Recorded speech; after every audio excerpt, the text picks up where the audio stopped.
सगळ्यात मोठा शत्रू जर कोण असेल नामधारकाचा, तो काय तो अहंकार.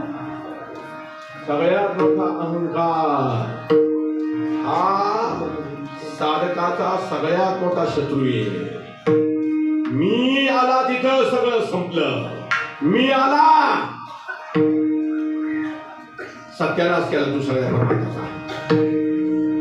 मी आला भगवान श्रीकृष्णाने पाहिलं धर्मराजाजवळ मी आला. त्याचा मी त्याला दाखवून देण्याकरता यज्ञाची समाप्ती झाल्यानंतर भगवान श्रीकृष्ण हस्तिनापूरला निघाले असताना, सर्व मीटिंग बसलेली असताना भगवान श्रीकृष्णाने एक असं मुंगूस त्या ठिकाणी प्राप्त करून दाखवलं. असं मुंगूस पाचारण केलं, अर्ध सोन्याचं अर्ध असं मुंगूस त्या ठिकाणी येऊन त्या यज्ञामध्ये लोळू लागलं.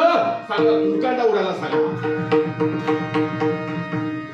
काय झालं काय झालं म्हणता म्हणता म्हणता सगळा मंडप त्या धुळीनं भरून गेला.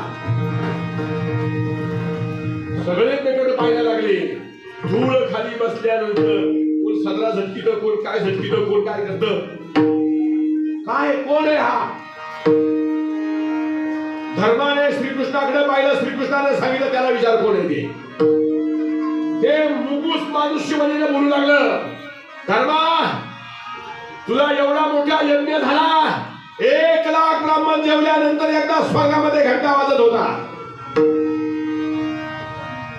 असा अप्रतिम यज्ञ तू केला, माझ्या कानावर आलं. माझं शरीर अर्ध सोन्याचं झालंय, राहिलेलं अर्ध सोन्याचं व्हावं म्हणून मी तुझ्या यज्ञामध्ये या ठिकाणी लोळण घेतली. अरे अर्ध काय, एक केस सुद्धा सोन्याचा झाला नाही.